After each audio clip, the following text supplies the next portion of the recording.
Well, welcome back again. We are just kind of moving right on from what we just did, and it's good to see that you're interested. We're getting lots of comments down below. Thanks for those comments. We will be answering the best ones. Those who are really serious, those who are not trolling us, those who are actually asking questions. And the good questions, I'm going to get Mel back probably next week, and we'll go ahead and make sure that we get these answered, that we get them so you can follow through. Because one of the great things about what Mel and I are doing is that by putting this up on YouTube, we get peer reviewed almost immediately. And in fact, it's within minutes we get peer reviewed. Because of that, the peer review, that's the critique of what we're saying. That's what we mean by peers, like you are our peers. That is actually helping us and certainly helping Mel to then know where he needs to funnel his energies, where he needs to also unpack material that he has yet to look at. And also the realization that because this is so new, and it is so new, I don't know of anybody besides Mel who's doing this, who has found this material, or who's actually bringing it out to the public. There are areas that he's missed, and that's why we need your help. And that's why it's so good that you're asking these kind of questions, so that it fine-tunes us, it fine-tunes Mel, and makes sure that he's on the right track. And also the enormous amount of support we're getting from you all. Thank you so much. You really have done a real blessing to us, because you are showing that Mel is on the right track, that he is finding the right material, and that he's also coming to the right conclusions. Mel, there you are. Thanks for coming aboard again. Great to be back. Yeah, it's a good reaction to the last video. It's good to see all the comments. The comments are good and the questions are great. We're not going to answer them in this video because we still want to continue off. There's an awful lot more that Mel has to say about this issue of where the Quran comes from, and the fact that it's from much further north, up in Mesopotamia in the Euphrates Valley. So, and the fact that he's now gone through the language basis for it. When you look at the words, when you look at the Aramaic, when you look and see these references, not only in the Quran, but also from the traditions, Al-Bukhari, Volume 6, 509 and 510, showing that that argument that's going on there is not necessarily an argument about the Qurayshi versus everything else. It's actually about Babylonian Aramaic and Mandaic Aramaic. It's actually a very real argument that's happening in a very real place in a very real time, which all makes sense. Now we're going to go and look at the audience themselves. And this is the second half of the two-part series that we're doing on looking at whether or not it is Iraq that Islam began at, whether or not this man Muhammad actually lived in Iraq and not down in what we do today know as the Hijaz, known as Mecca, Medina. And who are these Qurayshi people? Who are they? Okay, Mel, I'm going to give it back over to you. You're going to bring up your PowerPoint. And as he's doing that, just to let you know, he's even actually increasing and actually changing it as he's been going back and looking at the questions. So this is very timely. Over to you, Mel. I can see you've got a map up there. Let's start with this map. Yeah, so I suppose one thing I would like to do is to just go back just momentarily to the second video where I looked at the historical Muhammad, which was Iyas ibn Qabisa, and I used the evidence from Sebius that tells us where he was when he met a group of Jewish people, and he points out that he was in a place called Tashkistan, which is between the Tigris and the Euphrates. And Sebius actually tells us that the Jews had left Edessa, which is way up in north, and they were heading home, which presumably would be Babylon, where the Jewish exilarch was. And between those 2 points, we have Mesopotamia. So this is very interesting because obviously this fits like a glove with all the other evidence that we're going to look at today. And I'm going to start by looking at the Aramaic that's in this region, and then move on again to the audience. So as we mentioned the last day, there was 3 different dialects of interest. There was Syro-Aramaic, which is in Syria, Babylonian Aramaic in Mesopotamia or Iraq, and then off to the east we have Mandaic Aramaic. These are distinct dialects.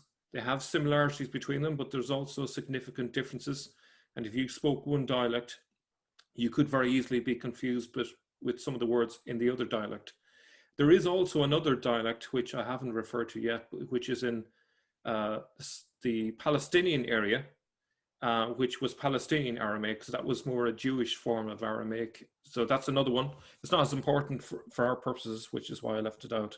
So going on from there then, the audience originally presumably could understand Aramaic and were familiar with Syriac literature, both Christian and heretical, because they got the allusions. The last day I mentioned about the fact that there's various Syriac stories referred to in the Quran, but they're not told, they're just alluded to. Another part of the audience was also familiar with a subject that was quite obscure, a mixture of Talmudic sources and various Jewish folklore. Again, they got the allusions. Now, just two things before I go any further. The audience that are reading the Quran or listening to the Quran are actually quite a sophisticated audience, even though there's lots of mistakes that we can point out in the Quran. This is kind of highbrow stuff to get all of these allusions.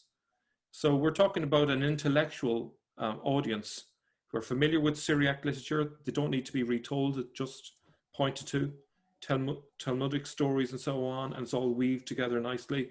That's quite interesting. So bear that in mind. And the third part of the audience then were au fait with mandaic incantations and rituals, as I mentioned last day, as evidenced by the various calling on objects of nature, for example, on the mount, by the pen, and various other ones that we could point to. Yet the authors seem to be distinct from these groups. It's like as if the authors of the Quran are in the middle of a group having a discussion with these three members of the audience, not exactly identifying with any one of them, but having similarities with some, agreeing with some aspects, disagreeing with other aspects. And it's like as if they're writing the minutes down of the debate afterwards. Now, it's interesting that the Quran itself identifies its audience as Jews, Christians, and Sabians.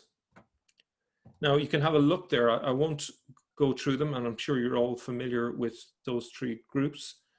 The Quran indicates that its audience are Jews, Christians, and Sabians, and you can take a look there at three different surah passages, Surah 2:62, Surah 5:69, and Surah 22:17. Now, let's start with the first group and think about, okay, we're looking for a Jewish audience who are quite a knowledgeable group, who get the allusions, get the references. So let's look for the Jewish intelligentsia in Iraq. Where are they? So here's a map of Mesopotamia or Iraq. And as you can see, here are where the yeshivas are. The yeshivas being the Jewish academies. So you have Nisibis at the top there. You have Pumbedita. You have Nahardia, Mehoza, and Surah. So what is a yeshiva? It's a Jewish educational institution that focuses on the study of traditional religious texts, primarily the Talmud and the Torah, and halakha, Jewish law. The studying is usually done through daily siurim, or lectures or classes, as well as in study pairs called shavrutas, which is Aramaic for friendship or companionship. So that's interesting that they had this idea of like a master-disciple process in the learning. Interestingly, we see the influence here on Islam that also places great weight on the companions of the Prophet, in Arabic, as-sahaba. So that's quite an interesting detail as we move on. So let's look at the different places that are in Iraq, which were the Jewish centers of learning. Pumbedita is in a location which is now Fallujah, and then there was another place called Surah. Pumbedita had a yeshiva. It was founded by Judah bar Ezekiel in the year 2020 to 299. The Surah Academy was founded in 225 by Abba Arika. They were both highly influential for about 800 years, so well into the Islamic time frame. At the time, so in other words, in the 7th century, the academies of Pumbedita and Surah became the most influential and dominant yeshivas for the Jews, and all Torah decrees and other religious rulings were issued from these yeshivas to all the Jewish diaspora, in other words, the Jews living outside of Israel. Pumbedita was key during the period in which the sources for the Quran were being gathered. After, with the sealing of the Talmud by Ravina II Surah, the era of Savoraim began 499 to 589, in which for most of that period, proper studying on regular basis no longer took place in Surah, only in Pumbedita. Now, Surah didn't cease to be a center of learning, but it became very much second place to Pumbedita, which remained the key place of learning at that time. So that's going to be a key clue to where the audience is. Is it merely a coincidence that the chapters of the Quran, which were considered separate books at one time, are called surahs? That's an interesting coincidence. Perhaps there is a link there. I would throw that out as a suggestion. Also can mention Nehardea, one of the earliest centers of Babylonian Judaism. It was the seat of the Exilarch. It traced its origin back to King Jehoiakim. Nehardea was destroyed in 259 AD, and its place as seat of the Second Academy was taken by Pumbedita. Towards the end of the 4th and at the beginning of the 5th century, Nehardea again became a center of Babylonian Judaism though this was overshadowed by that of Surah. So essentially, Pumbedita was first, then Surah, and then Nehardea. These were three very important places of learning for Jews. So as we can see, Pumbedita was the most important center for Jewish learning in the 7th century. So bear that in mind. We see that there on the map. Now, we see Pumbedita and we see Surah, and we see Al-Hira, which is the Nestorian Christian center. It's actually the capital, in a sense, for the Nestorians. And then way off in the east, there you have the Mandaean area, which some people believe to be identical to the Sabians, and there is scholarly dispute about that. But certainly, if they were the same group, it certainly makes sense. Now, just looking at the map, and this occurred to me when I was trying to think about the audience for the Quran. I looked at the surrounding audience. The obvious thing I thought of was, if you were to go to the center of all of that, say, for example, where you have Nehardea or Mehoza, that would be a logical place for the dialogue to take place in the Quran. And so that was my intuition. And so from there, I thought, okay, Mehoza is interesting. That's quite an interesting place. There's 2 cities there. Let's investigate that and see what we come up with to see, does that corroborate my intuition, which might be that that's where the Quran came from, as we can see there, okay? So my intuition was the audience surrounds Mehoza. Okay, so let's look at some evidence from Surah 112, considering now that the Quran was written with a Jewish audience, a Christian audience, and a Sabian audience.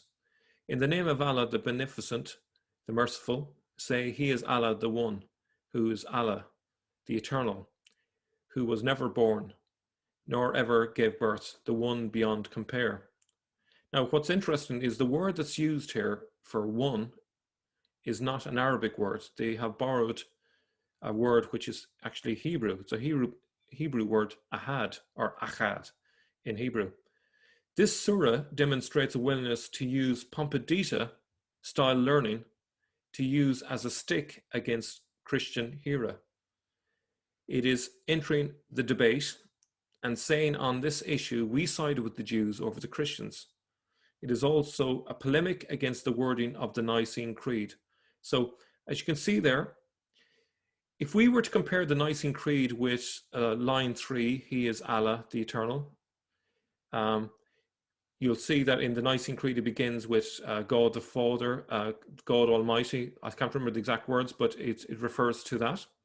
And then it moves on to talk about Jesus, and it talks about Jesus being begotten, not made. So here we can see in the Quran that it's using information from the Jews and using it to attack the Christians. And that's interesting. So this would suggest that the authors are interacting with the Jews and the Christians here. And this would make perfect sense if they are interacting with academics from the Jewish side. Okay. No. Fascinating, because this is what we have seen with the Dome of the Rock, which we talked about earlier in 690 to 691, where you have almost all the reference. Again, 112 is also on those inner ambulatories, again, attacking Byzantine Christianity in this case, because you're there in Jerusalem, which is the seat not of power, political, but certainly of religious power for both Jews and Christians, with the Church of the Sepulchre, and also where the Dome of the Rock sits is where David's temple used to be. So it's fascinating that you see these. I mean, you're right. These are, if you look at if you unpack it from internally, you will see that these are discussions that are happening in a certain place, but then you have to place to where that place is. And in this case, Pampadita looks like you've got it. Well done. Okay, so let's look at the alternatives. We have Mecca as a possibility. Did it happen in Mecca? Well, as we've discussed earlier, Mecca likely didn't exist even as a hamlet at that time. It certainly wouldn't have had a learned population in its vicinity in which weighty theology was discussed. So even if I grant to our Muslim audience that Mecca would have existed in some form or other in the 7th century, it is preposterous to suggest that there was Jewish academies in that vicinity. There simply wasn't. There is no evidence for that, but there is certainly clear evidence that not only that there were Jewish academies near Mahoza, but actually it was the academy. It's the most important one in Judaism. Listen, now, if I we can look see at I can see the comeback on this, and I know that Muslims will try to shut you okay, down on this, and they'll say, yeah, "Listen, Mecca is where Abraham went to in chapter 21. If you look at chapter 7 of the Quran, verse 24, it is Mecca where Adam and Eve are then thrown down to out of the Garden of Eden." They'll come back to you with these, and for those Muslims who do that, look and see whether Mecca is in any of those verses. When you look at chapter 21 with verse 51 to 71 about Abraham, and it is not Mecca. Mecca is not there at all. It is the Kaaba. Well, Kaabas are in every major city. That's been proven now by Hitti and other scholars. And as far as chapter 7, verse 24, there is no reference to Mecca at all. It just says down to earth. Where do you get Mecca? You have to go to the 9th and 10th tradition to say that they were thrown down to Mecca. So again, throw that out, because we've already thrown out their traditions. The only reference, as we said earlier, the only reference we can find for Mecca anywhere, the earliest reference is not till the Continuata Byzantia, which is written in 741. That is the 8th century. Again, much, much too late, not the 7th century. So I would suggest that no Muslim can come back up to us and say, this is Mecca, that this is referring to. This is where the audience is. The audience is not Mecca. Throw Mecca out of this equation. We're in the 7th yeah. century, Muslims. Again, we're not in the 9th and 10th century. We're in the 7th century. We're not even in the 8th century. We're in the 7th century. In the 7th century, there is no Mecca. It doesn't even appear on any maps till 900 AD, which is the 10th century. So just to shut that down, because I know that will come up. Okay, so we're going to put, if you like, a line through Mecca. I rule that out as a possibility. Petra, you know, it has certain things to go for it, but it was in decline. It had been a capital of the Nabatean kingdom 500 years before. In the 7th century, it seems it had no seats of learning and no significantly sized population of Jews and Christians that engaged in the type of dialogue we would expect to find in a more cosmopolitan location. In fact, the 2 Christian churches that I'm aware of in Petra are sort of out of the main center. They don't seem to be playing a significant role. It seems the pagans in Petra were the ones that were more significant at the time. Also, all Jewish theological questions typically were sent to Iraq for discussion and response. So, you know, may I just interject something? I know you're going to talk about this in our question and answer period, and then what do you do with Petra versus what do you do with Iraq or Mahoza? I would suggest that we're looking at two, you are right, there is a diminution. Remember, Petra would be the historic place for the historic tombs and temples. It would be the historic sanctuary for the Nabateans leading up until the 7th century. But remember, once you start getting a political capital in Damascus, as we do know, this is where Muawiyah had his capital. This is the first time we see Arabs having a capital in a place like Damascus. Already, politically speaking, if that is the capital, then you got to ask what happens to Petra.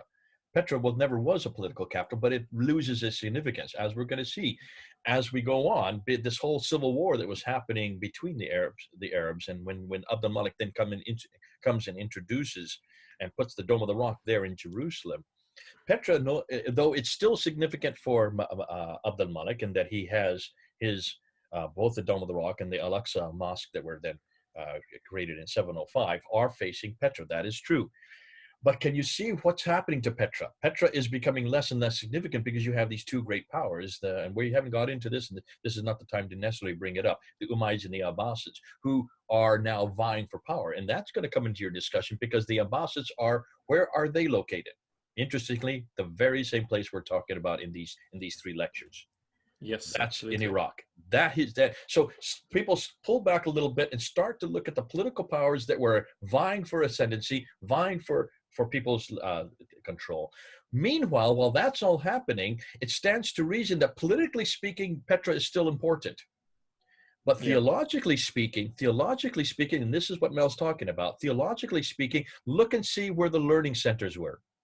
And it looks like the learning centers were in Pembetita, or how do you pronounce it, in Surah, Pampedita, and Nehardia. And of course, all of that surrounding Mahoza, and of course you have the Al-Hira for the Nestorian Christians. All of this, that's where all of these discussions are happening. That's where the debates were happening. Absolutely. If the debates were happening there and the discussions were happening there, that would make sense in why the Quran is created there. And that would make sense what you said in the last episode of why this argument about this is a book written in Arabic. In Arabic, are you hearing me? Who are they talking to? They're talking to someone who are having the discussion with.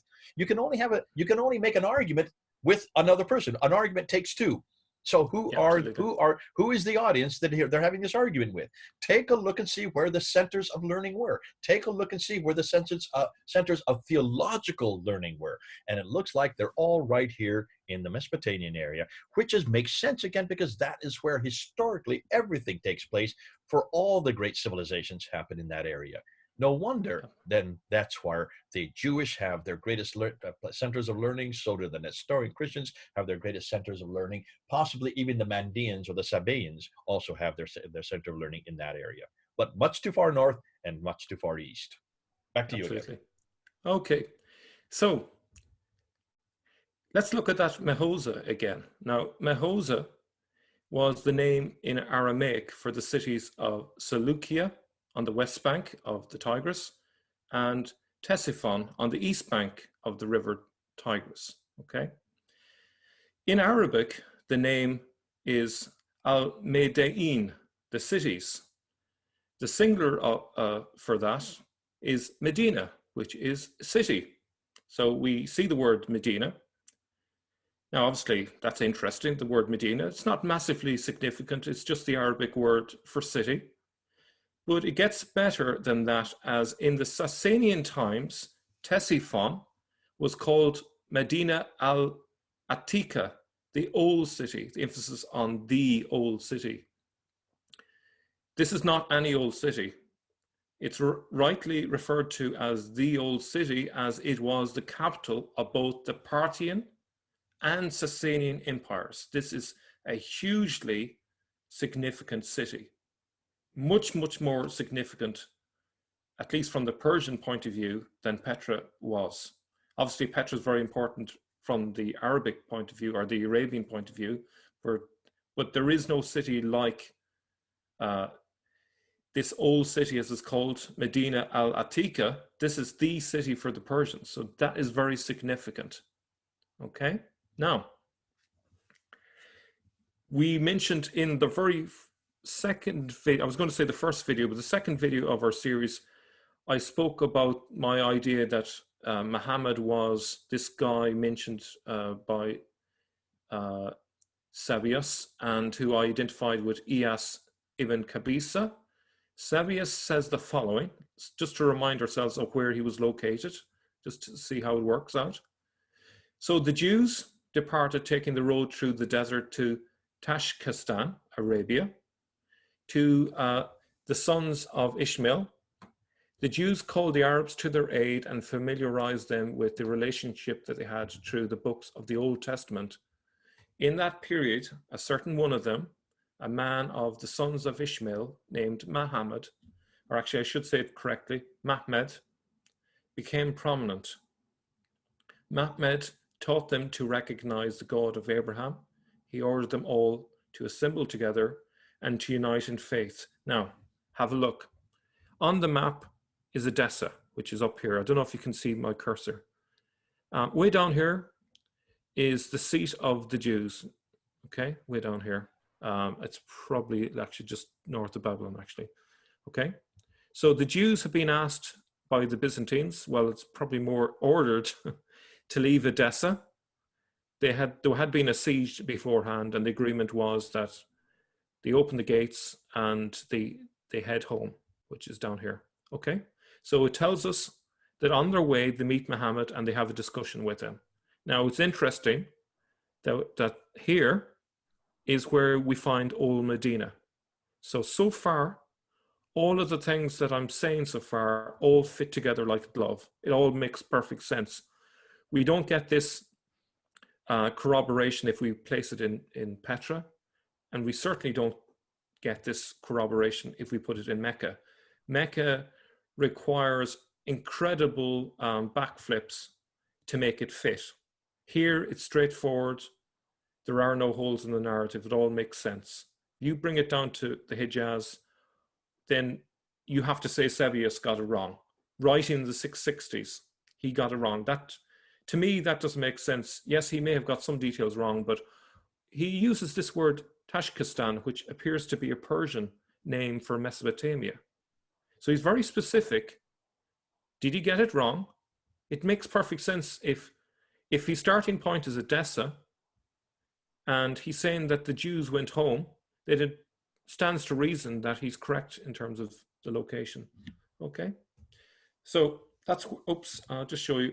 That's where Sebius is locating Muhammad, okay, in that 7th century source, where you find a place called Old Medina, or the Old City.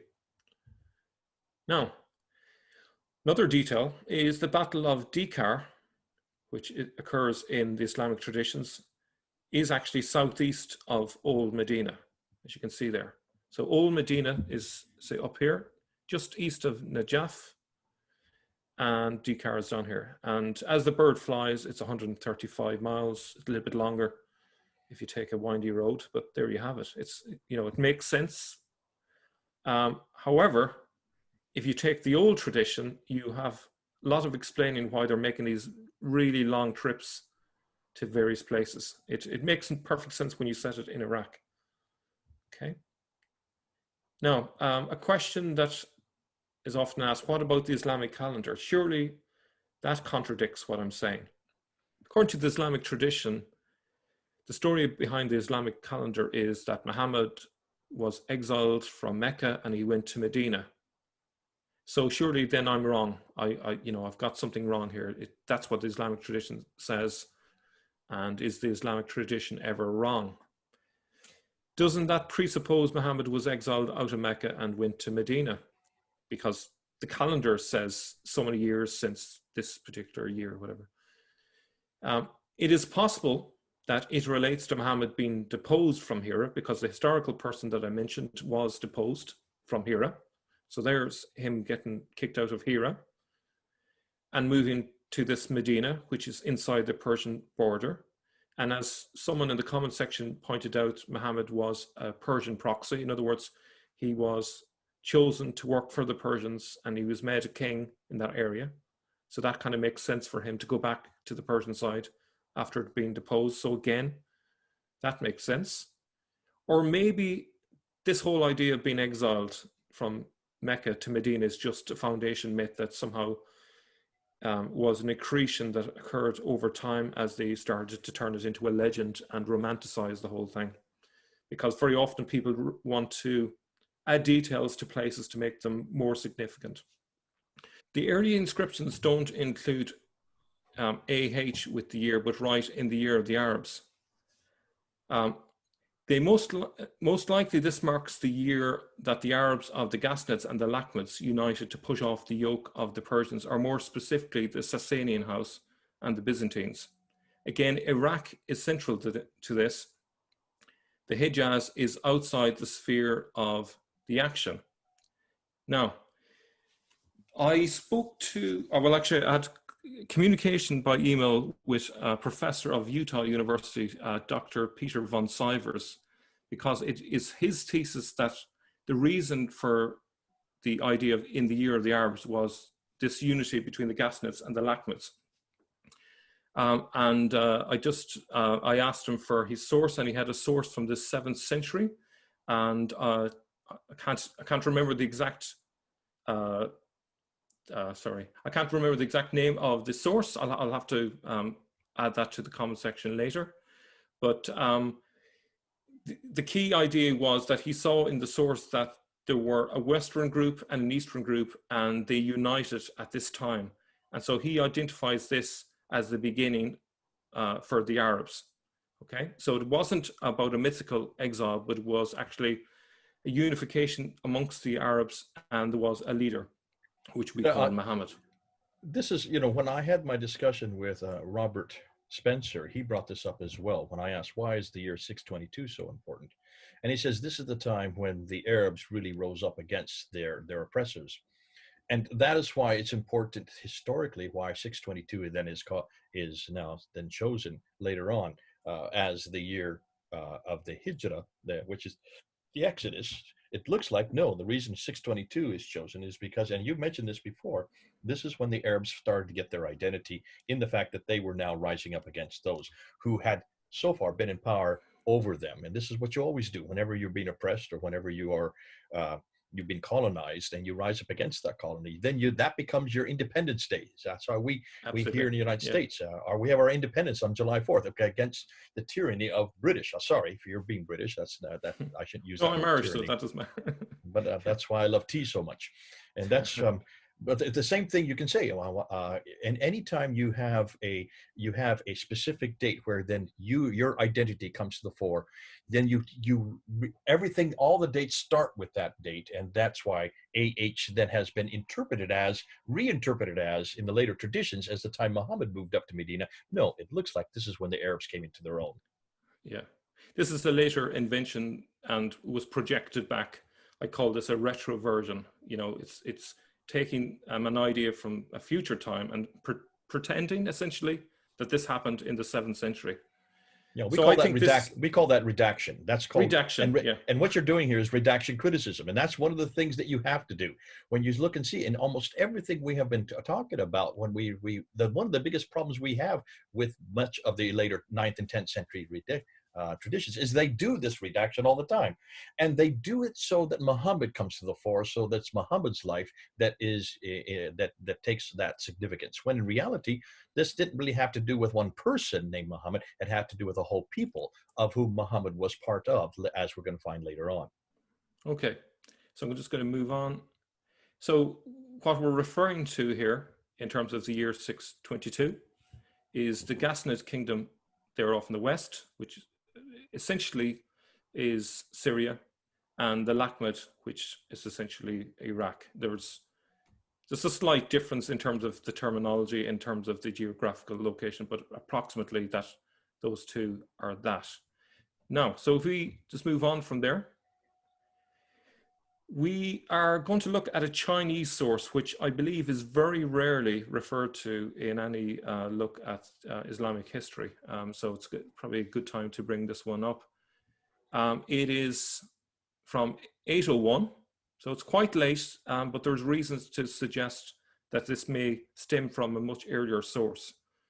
Tu, funny name, from an English point of view perhaps, Tu presented his encyclopedic writing, Tung Tien, to the throne.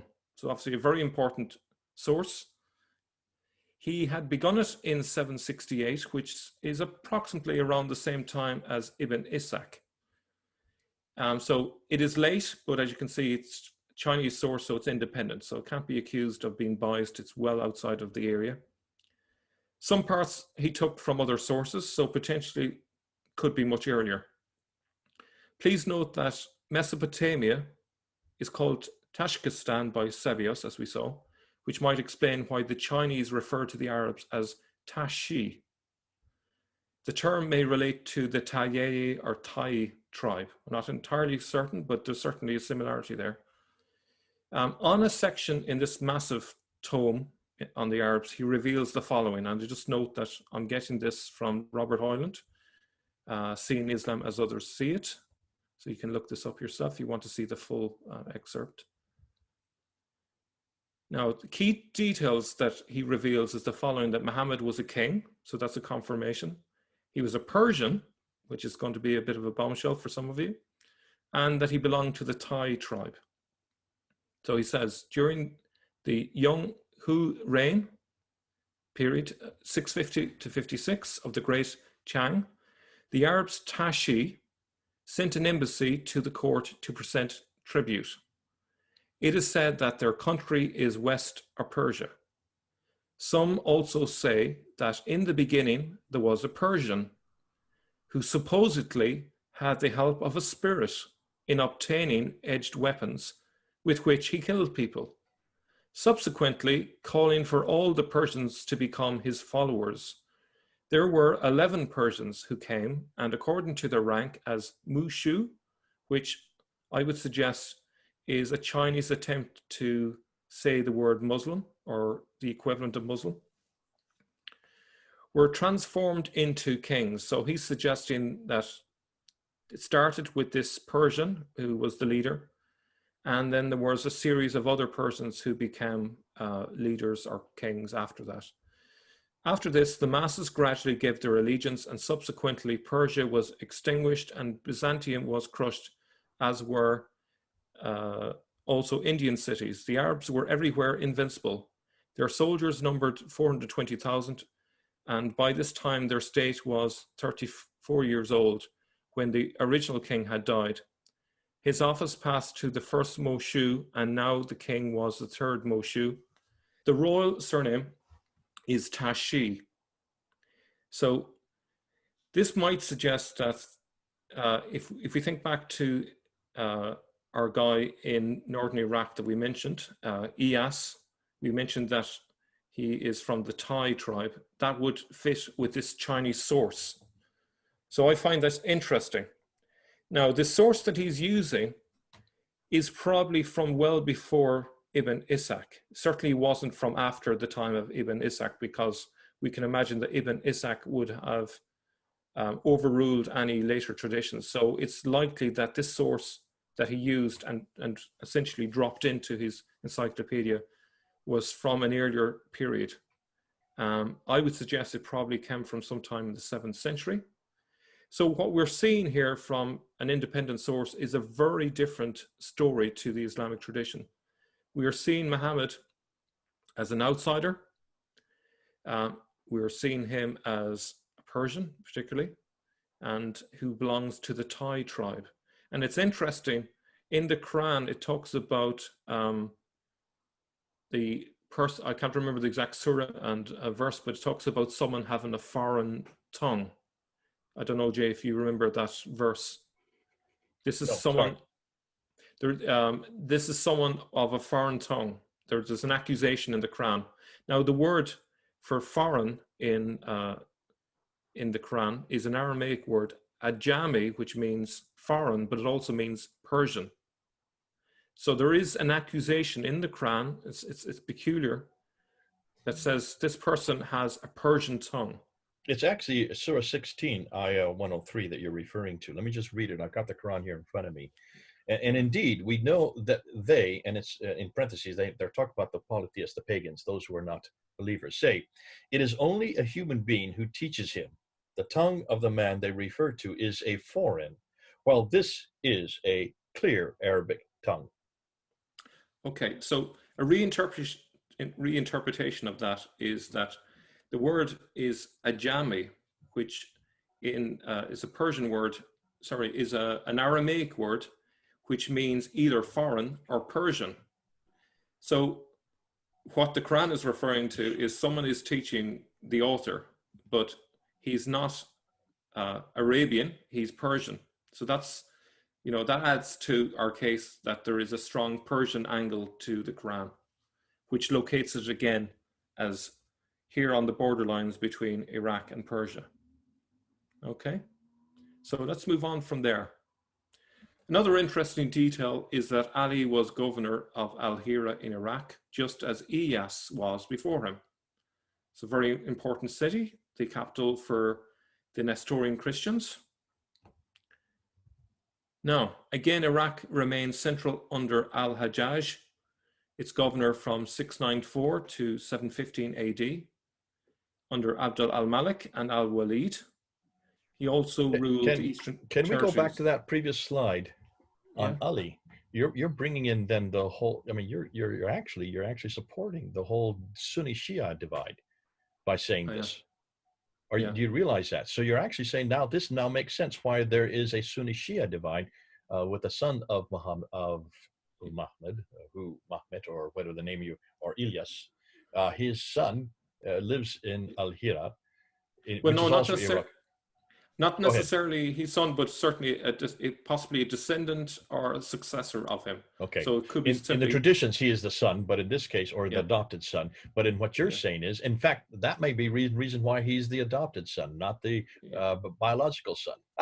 In yeah, the later traditions, they had to do that yeah, for so that they would not give ascendancy to his blood relation. And it yeah, looks like this is where the controversy is. If he is governor of Hira in Iraq, as Iyas was before him, then it stands to reason the Sunnis say no, he is not the direct descendants, whereas the Shiites said no, he has to be the direct descendants, and so they've introduced that into the story later on. Fascinating, yeah, because you're bringing it up and saying this all now is situated in Persia, not yeah, down in the Hijaz. yeah. Okay. So again, Iraq remains central under Al-Hajjaj, its governor, 694 to 715 AD, under Abdul al-Malik and al-Walid. He also ruled the eastern territories. So you can see Al-Hajjaj is obviously very important, as we'll see in a moment. So if we think about all the significant details in relation to Al-Hajjaj and the origin of Islam. So we have Hajj, which is the Hebrew for festival, and the equivalent of that in Arabic is Hajj. The Jewish festivals of booths, Hajj, Hash Sukkot, or Sukkot even, Hash Sukkot, involved a circumambulation 7 times on the 7th day, which sounds remarkably familiar. The circular is called the Hagag, or in Arabic, or I'll say it fully, Al-Hajjaj. So it's interesting that according to the Hebrew, the person who does the circumambulation is referred to as the Hagag, which in Arabic is the Al-Hajjaj. So that's interesting. We know that Al-Hajjaj is said to have gathered the Quran.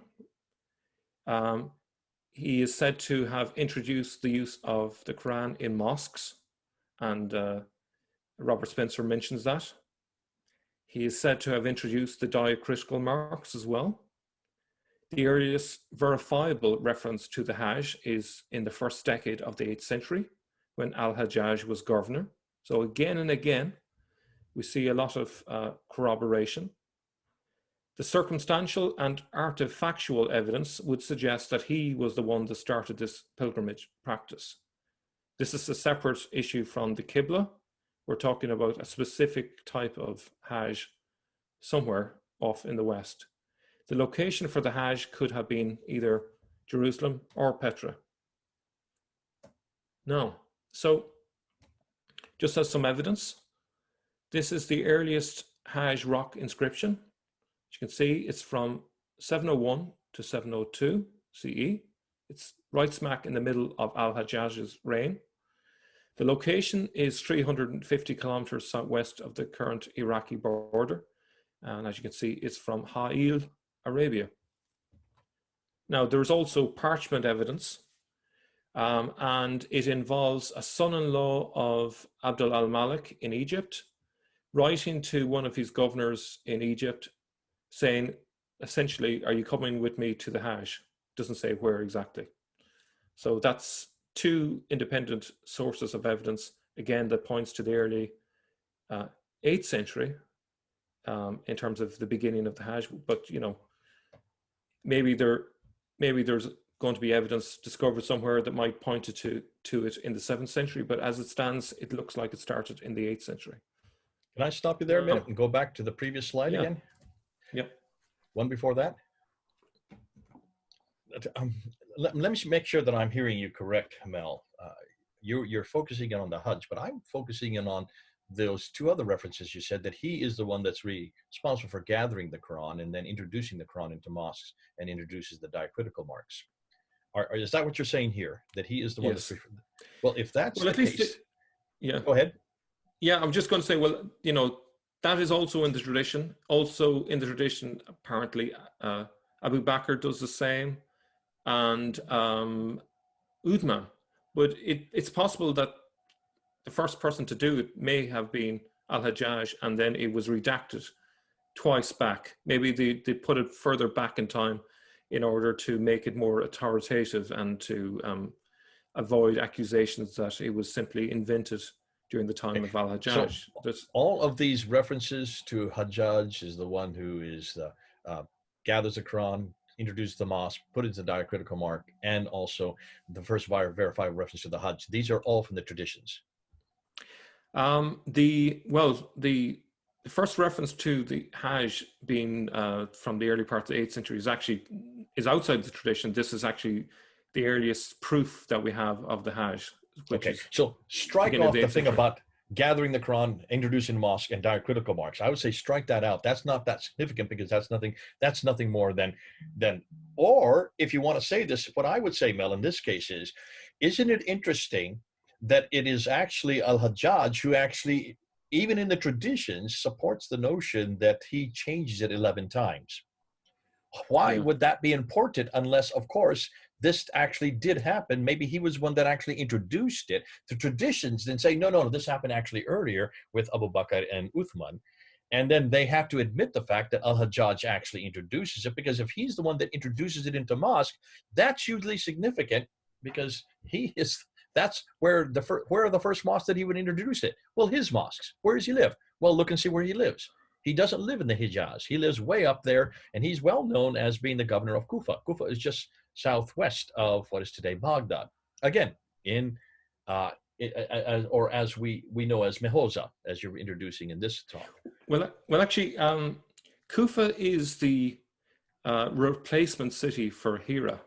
So when Hira got destroyed in mysterious circumstances, I haven't really got to this. It's part of my future research is to find out exactly what happened to the city. But from what I learned, the city somehow got destroyed, and they used the building material from that city to build Kufa next door. Well, that's hugely significant for the 8th century because it is Kufa that there are. I mean, when we're getting into the Qira'at Qurans, you do know when we get into the Qira'at Qurans that of the 10 readings, the 10 major readings, you have 2 in Mecca, 1 in Damascus, and all the other are in Kufa, which is 7 of the 10 are from Kufa. I'm sorry, 6 of the 10 are from Kufa because there's actually 3 in Mecca and Medina and 1 in Damascus. Hugely important for the 8th century. So it looks like if everything is surrounding the 8th century, even when you look at the earliest Qurans that we do have, I mean, this is for a whole nother video that we can do just on where was the Quran put together. Suddenly now, it's now making sense why the major part of these Qurans are coming out of Kufa. The Hafs Quran comes out of Kufa. And that's why when you look at then the narrators or the transmitters, of the 20 transmitters of them, 12 of them are from Kufa, just from that one city. So the majority of all the Qurans, because you look 12 plus 6, you're getting to 18 of the 30 are from Kufa, just one city, where they should be from Mecca and Medina, at least me from Mecca, Medina, the others from Damascus, but Basra and Kufa, sorry, I shouldn't say just Kufa, Basra and Kufa, but from Iraq, this place that we're talking about today. So that's hugely significant by the time you get into the 8th century. Fascinating, because you're now moving right into what we're the biggest conversation that's happening right now on the internet, and that is the Qira'at problems. So this is, to me, this is exciting because you're bringing up that Al-Hajjaj may be the one that actually introduced this idea of putting together a book, a Quran. And it's fascinating that you're saying that this was probably introduced at this period in 705 or early 8th century by him, which then makes sense of another 30 years later before the first Quran actually comes into existence that we can look at today, and that is the Quran of Ibn Amir. Yeah. Fascinating, though. His is from Damascus. The second one would be Ibn Kathir from Mecca, and then the third one would be Asim's from Kufa, and then they all start to proliferate after that. Yeah, at least according to the tradition. But what I would point out, you know, if we think back to the last video, we spoke about the idea that perhaps they turned material that was in Aramaic into Arabic. In other words, they Arabized it. Now, in order to do that, you have to change it in a location where people had some idea of what they were reading. So it would sort of necessitate doing that work somewhere where Aramaic was still spoken.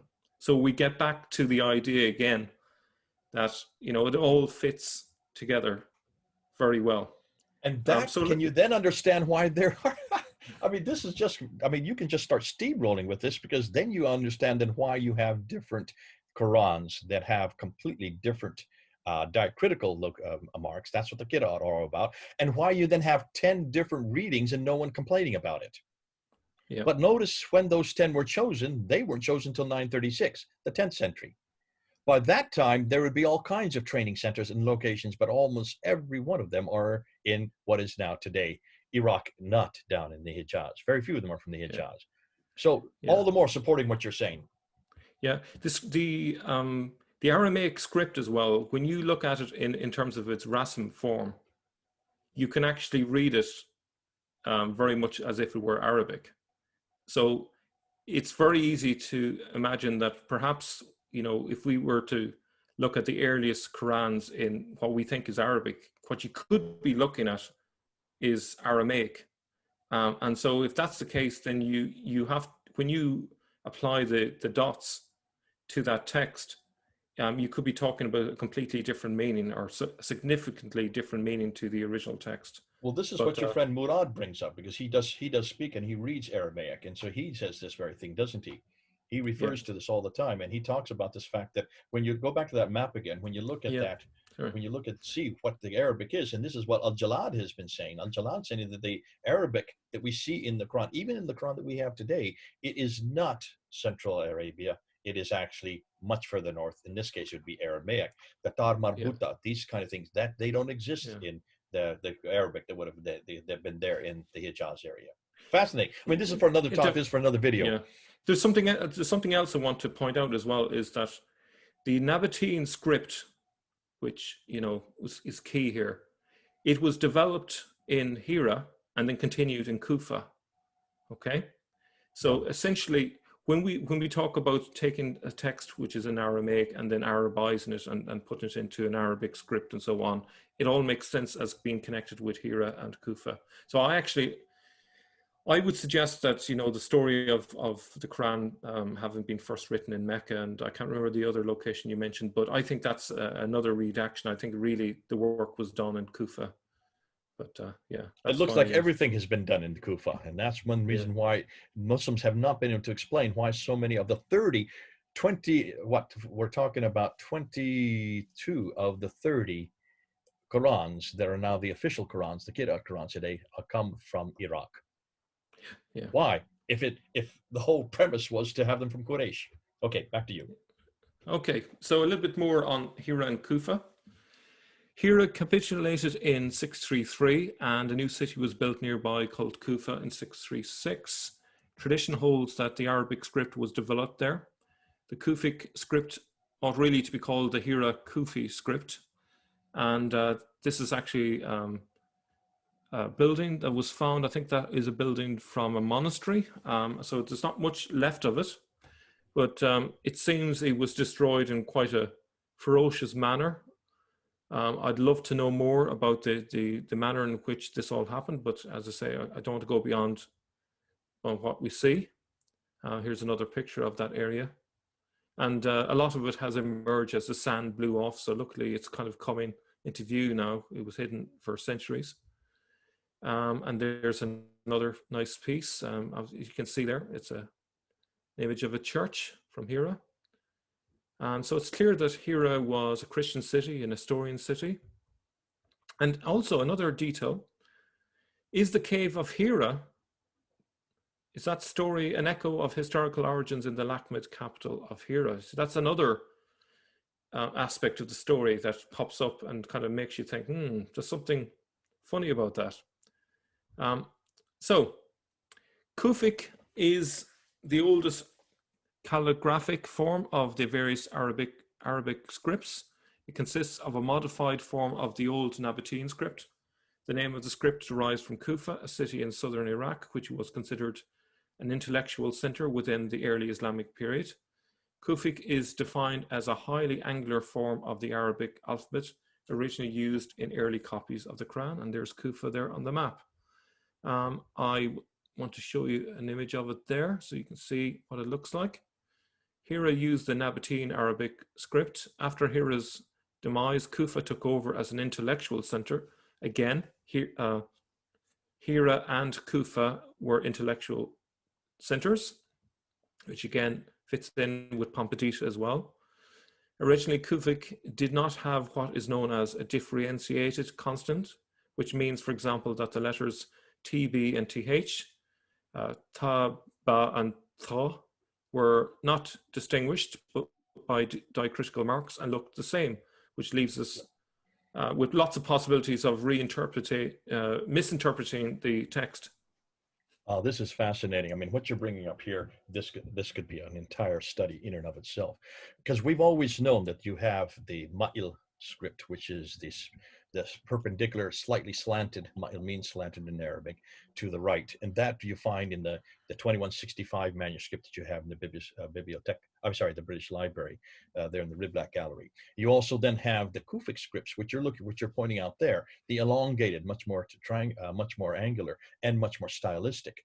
And we've always assumed that they coexisted simultaneously. But when you look, and just visually, when you look at the early, well, let's just call it the Ma'il, the early, it looks much cruder, which suggests it is much earlier. When you look at the Kufic, look how stylized that is. It's much more beautiful. It looks like it comes from a place of learning.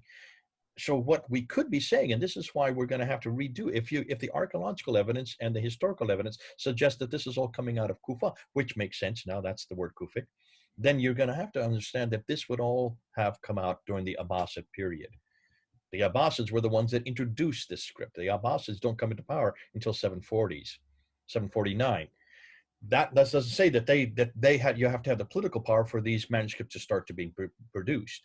But that would also suggest to me that the Kufic comes after the Ma'il. The Ma'il would be the earlier, cruder script, which would be we're going to have to now start putting that onto a timeline. But that's for another time, another date. I love what you're doing here, because you're actually you're not only using the language, you're not only using the audience, but now you're going into the script itself. And that's how you that's how you date manuscripts, by looking at the script. And what you're suggesting to me here is that this is a later script that was introduced in the 8th century, not in the 7th century. It would have not made sense in the 7th century because of the fact, as we've already said, the Arabic was the wrong type of Arabic there in the Hijaz. But in the 8th century, when all these centers of learning, like in places, like you're saying, in Kufa, and these other Jewish places, Pompadita. Pompadita and Surah and Nehardia, all surrounding Mehoza, that would make sense that this is where that script then came into its own. This is where that script was introduced, which then suggests to me that we're going to have to redate a lot of our manuscripts. Love it. Yeah, lots of implications. A lot of implications, because you're going in lots of different areas here, Mel. You're pulling up an awful lot of material, but it all fits to a piece. And this is what you would expect to happen when you are looking historically. You're trying to stick to the 7th century and you're trying to stick to the 8th century. You've got to see what's in your hands. What are you looking at? And what I'm looking at here is a much later script then, from what you're telling me. Yep. Okay. Just one more thing. Go back there just so people don't come back. Okay. I mean, if people say, well, yes, but look at the dots are there. Yes, those dots are there. But look, notice they're in a different color, which could suggest they're putting at a later date. When there were diacritical marks, that would suggest, and if you look, you can see where the circles, there's a pyramid of circles there. That is the end of a verse. That obviously is put in a later date because it doesn't accommodate it. So that's Yeah. the end of the verse. That is a later rendition as well. I should point out as well that this is just an example of the Kufic script. It's not necessarily the earliest one that exists. It's just one example. So it could represent a much later one. Okay, so let's look at Hafs that you mentioned a few minutes ago. So there's his name, and at the end of a very long name, which I won't repeat, but you can see he's got Al-Kufi there. It says that he was born in 706 and died 790. Okay, so the 8th century. Born in Baghdad, so again, Iraq. His name suggests a link with Kufa, Al-Kufi. According to tradition, he moved all the way to Mecca in the Hijaz, where he picked up the Kufa recital method from his father-in-law, Asim ibn Abi al-Najud. This name would suggest he came from Najaf, as you can see on the map, which is right next to Kufa. The only way this makes sense is if Kufa is Mecca, because it seems silly if he had a father-in-law that he would go from where he was all the way down to the Hijaz to meet a father-in-law, which you'd imagine his father-in-law probably lived nearby. And, you know, if you just look at it logically, it makes more sense for him to simply go from Baghdad to, say, the Najaf area and learn from his father-in-law there rather than going all the way to the Hijaz. It seems like a redaction is going on. And it's interesting that 95% of Muslims read the Hafs Quran, i.e. a Quranic recitation of an Iraqi student from an Iraqi narrator. In other words, 95% of Muslims read an Iraqi Quran. You know? just to be fair, that was only chosen in 1924, and it was because the Ottomans loved it. The Ottomans were the one that chose it. I'm just in case people do want to come back on you, but that's the irony. That's one of the ironies, and we brought that up many times. When it was finally chosen in 1985 by King Fahd, why in the world did King Fahd, whoever was giving him his material, why did they not understand that you're choosing an Iraqi script for all the world when you have at least 4 others that you could have chosen that were from the Hijaz that would have actually supported the Qurayshi dialect, proving that they didn't understand that any more than many of the Muslims today. Yeah, I think one explanation I've heard is that they chose the script that was the simplest for the printers of the time. And that's so exactly why they chose it. You're talking about now, you're talking about the Ottomans. Ottomans, yeah, the Ottoman period. So that's probably the reason. It's just a coincidence, but it's a coincidence that just reminds us of the Iraqi thesis again. So you can't make too much of it, but if we just look at the fact that well, you can make up something that it began there and it ends there. You can say that much. Yeah. That's what begins also ends. Even though they've tried to hide it, it's come back to haunt them. I would put it that way. So in terms of the final thoughts, then the Iraqi thesis helps join the dots on a lot of holes in the Islamic narrative that never made sense, such as why the caliphs didn't rule from Mecca, but instead way up north in Hira, Ali supposedly, and Damascus. It recognizes there were some qiblas that point towards Petra, but prior to the 690s, the religious buildings were not Islamic mosques, but precursor, such as Abraham's places of worship directed towards Petra, maybe because it was the burial site of Harun. And what is most important is where we could likely find an audience competent enough to get the obscure allusions to Syriac and Talmudic stories. Mahoza, Old Medina, verifiably fits that requirement. So essentially, if we look at the abundance of evidence, and this is a small part of an even greater amount of evidence, I think it's fair to say that there are massive holes in the Islamic tradition, and there seems to be an effort to hide what really went on in the early days. Now, so I'm just gonna unshare there. Well, while he's bringing it back to the two of us, let's just wrap this all up and bring it into a conclusion. I've taken notes as you've been going along, like I usually do. I want to just, from a person who's hearing it from the outside, this is what I picked up from what you've said. Jump in at any time to correct me like you did in the earlier video. I think that's good that you do that. But this is what I'm hearing you say, Mel. And I think this is important that you are saying what you do, because you're actually saying not only is the language, as we said in the earlier video, not only is the language from the Iraqi area, the audience is from the Iraqi area. And this is where you're pointing to. Look at the audience. And when you look at the audience, you can see that there are these cities of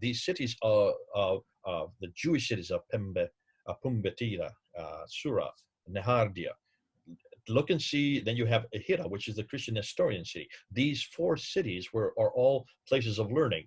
And much of the words, as we said in the earlier episode, the words, 70% of the words, the foreign words that are in the Quran are from Aramaic, sorry, not Aramaic. And the center of the Aramaic language is this part of Iraq, exactly where this is going on. But it's fascinating because you have the Jews have their center of learning. Therefore, the whole area, that's where their center of learning is there in Pumbedita. Fascinating, because that's just around what is today Baghdad, very close to what is today Baghdad. Earlier was Ctesiphon and Mahoza. And then you say that you look at Surah 112. And you notice that Surah 112 is very clear. That's the same surah that is introduced on the Dome of the Rock. Why is that such a significant surah? Because it's attacking those they're having a discussion with. And it looks like the discussions they're having are with the Jews and the Christians. If that is the case, then it stands to reason that they're attacking the person of Jesus Christ, his begottenness, and also his divinity, which is in chapter 112. You talk about Medina, the city of Medina, which is main city, you're right. But then you look at Medina al-Atiqa, which means the old city. The old Medina, the old city, which is the Persian name, which is fascinating because that suggests that maybe that's the Medina that the later traditions are getting confused with. And the whole exile going, as we know, the hijrah means the exodus from one place to another. The exodus has always been in the traditions, the later traditions is always from Mecca to Medina. It looks like what you're saying is it's not from Mecca as in Saudi Arabia, it could from Al-Hira to Medina. Al-Hira, which would be the previous, because that is where the center of power was. That was the center of theology for the Nestorian Christians. And now they're moving away from the Christians, attacking the Christians, and moving back now to Medina, the old Medina, where is now the central part of where the Muslims are now coming into their own. I do want to bring something. I do want to bring something in. Actually, it was something I forgot to mention, and it's actually very significant. There are a number of other words in Mandaic which are very significant that I want to tell people about. Isa is it's a Mandaic spelling of the word. It's how it's pronounced in Mandaic Aramaic. It's Isho in other forms of Aramaic. It's uniquely how it's pronounced and spelt in Mandaic Aramaic. So that's significant.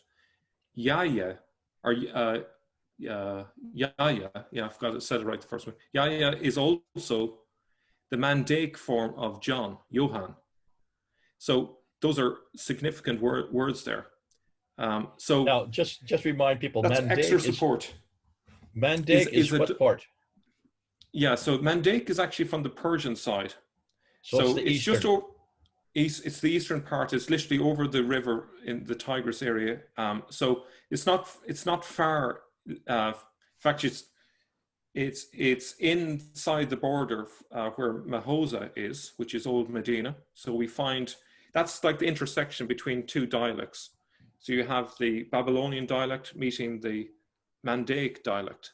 And so you can see why it's using a bit of both there.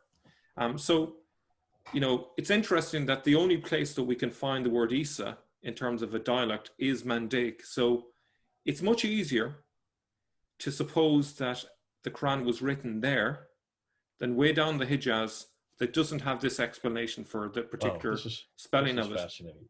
So I thought I'd end with that bombshell. I think it's significant, you know. Wow, that is a bombshell. I mean, I'm going to have to now change my lectures if this is the case, because we've been asking, where does Isa come from? Because the word in the Arabic today is Yeshua, which is like Yeshua from Hebrew. Why is it Issa's in the Quran?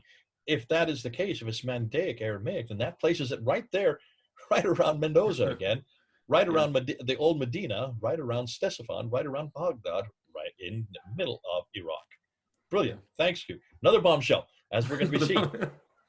So the exile goes back to that. Also, the year of the Arabs, and that's just what's just fascinating. You're looking at the year that today we call it after Hijrah, but this is actually pointing to when the Ghassanids and the Lakhmids come together and push out the Persians and the Byzantines.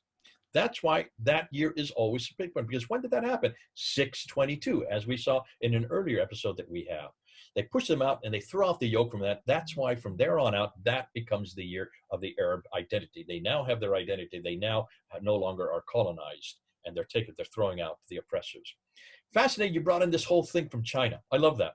So you're not just looking at what's happening there on the ground. You're saying even as far away as China, back in the 8th century, yes, it's in the 8th century, but actually, it would not. Well, 9th century, beginning of the 9th century. Yeah, just to be. Sorry, I thought it was 768. Oh yeah, from 768 to, well, if I'm being to say the final date would be 801. It finished in 801, so yeah, okay. Okay. Yeah. Okay, 1 year into the 9th century. But more than likely this is written in the 8th century. Whatever it is, mostly, from 760 up to 801. This is a Chinese, and again, it's so far away, no one would have had it. It is completely and I love what you said. It is not dependent. No one could have had control over this writing from that far, thousands of miles away. So here is an independent, completely independent source that's referring to these people as Persians, and that they are the Moshu, which you think are maybe is their way of calling these people Muslims. That's their derivation. Is that what you're saying? I'm assuming. Yeah. I don't know exactly what word they were hearing in terms of Persian. I suppose that the linguists listening will probably provide some evidence on that. Well, as we desecrate the Arabic today, and as you tried to do so in your reading, so they would have desecrated it even more, because that is symptomatic. Whenever someone tries to take a word they hear, they put it into how they hear it in their own language. But you're interesting, because they do talk about Muhammad as a king, as a Persian, and from the place of Ta'i, which could be a derivation of the Tajikistan, which is Mesopotamia again. Again, placing him in. So even the Chinese place him in the right place, get him up there. And they say he was, and they say it happened west of Persia as well, very significantly. Not south of Persia, not southwest of Persia, not south. That's right. So it's nowhere south of Persia. This is west of Persia. You talk about Ali, that he could have been the descendant or in some way related to Muhammad, but they're both from Al-Hira. Iyas is who you're referring to. And then you go into Al-Hajjaj, and you say that Al-Hajjaj, who is the governor of Kufa, so what we've been told under the ruling of Abdul Malik, but he was way over Kufa. Look at where Kufa is. Kufa is Iraq. And look at the significance of this man, Al-Hajjaj. He is the one that starts the pilgrimage. Well, pilgrimage to where? Well, then that's where you're going to have to get into some of Dan Gibson's material, because he does say that he has these Wasat mosques, the in-between mosque. And if you take a look and you see now, Dan Gibson and you are going to have a discussion as to how you interpret these different qiblas. But go ahead. I do want to say something about that, just even though it's quite brief.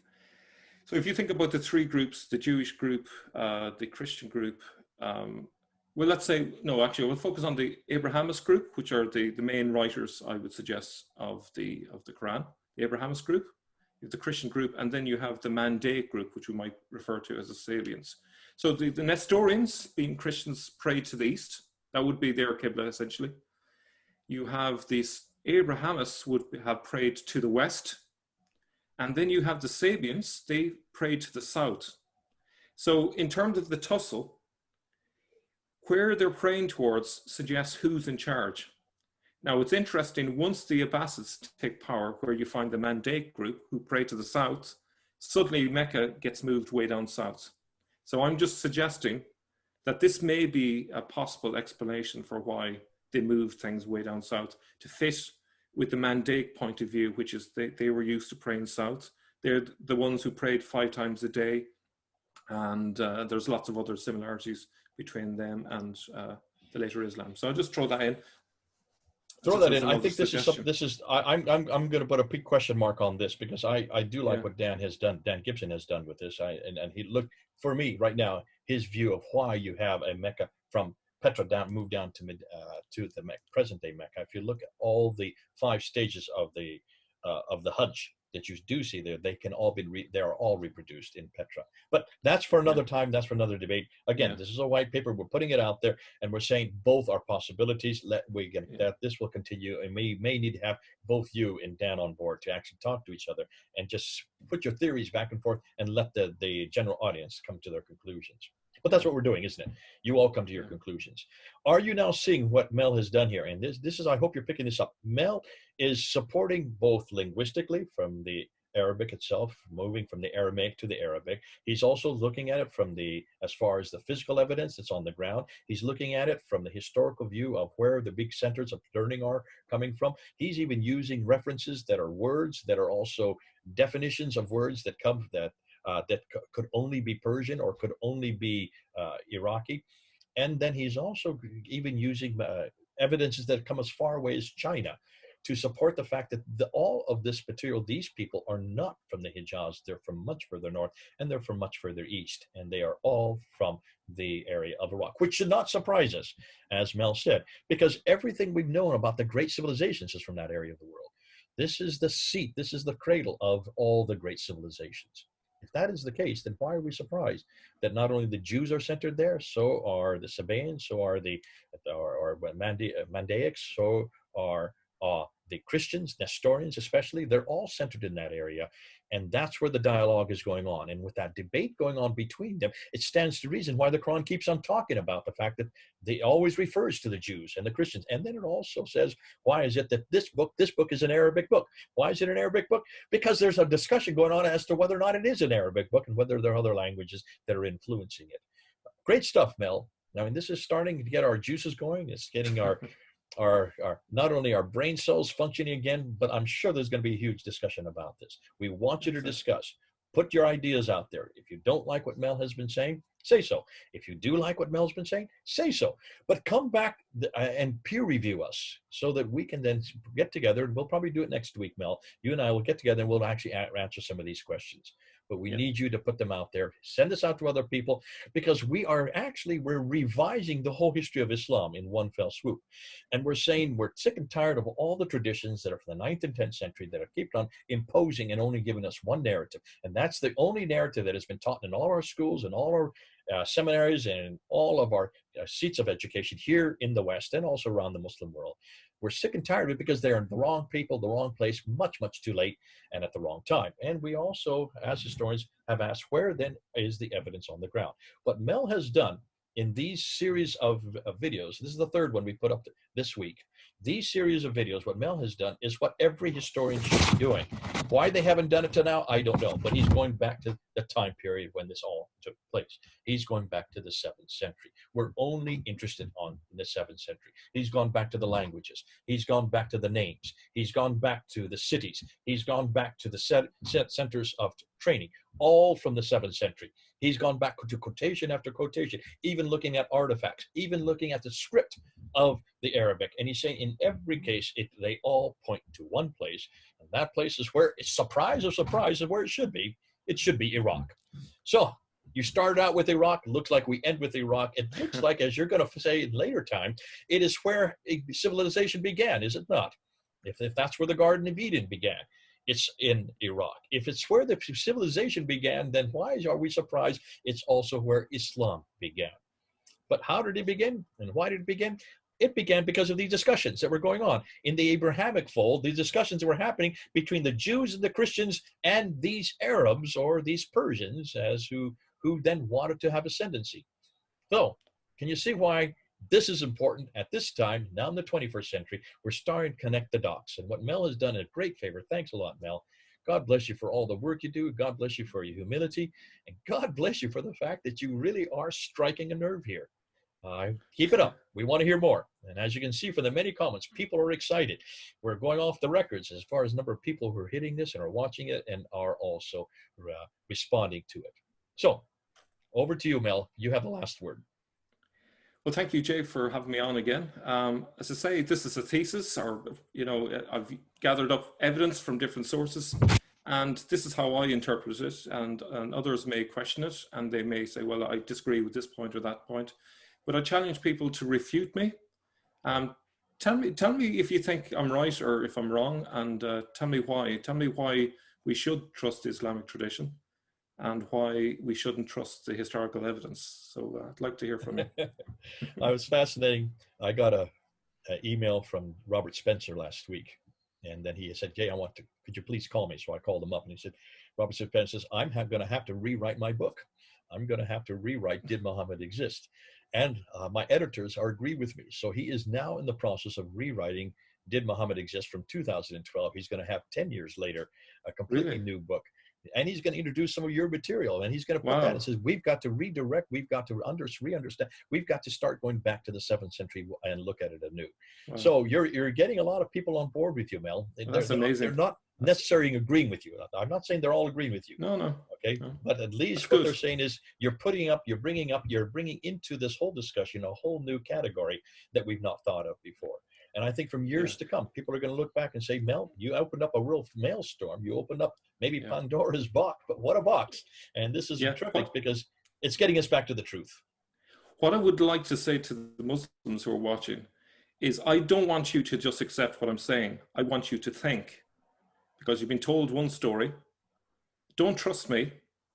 Go and look up the sources. Go and look at the evidence that I've suggested. Work it out for yourself. Think for yourself. Don't trust the people around you. Trust your own instincts. Trust your own eyes, your own ears. Look at the evidence for yourself. You may come to a different conclusion. That's fine. But at least think and see what happens, because it's more important to find the truth than to live your life according to a myth or a legend. It's more important to find the truth. And actually, it doesn't matter how it turns out, because at the end of the day, at least you know you've found what is true and not something that's false. That's important. Mel, thank you so much. We're going to call you, and we're going to say you're the Iraqi man. We're going to call Gibson the Jordanian man. So the Jordan against Iraq. Which is it? Where did Islam begin? Jordan, Iraq. What's noticeable, it did not begin in Mecca. So God bless you. It's been good to have you on board. We'll see more of you. Back to you again. And this is Jay, then, and Mel. Over and out.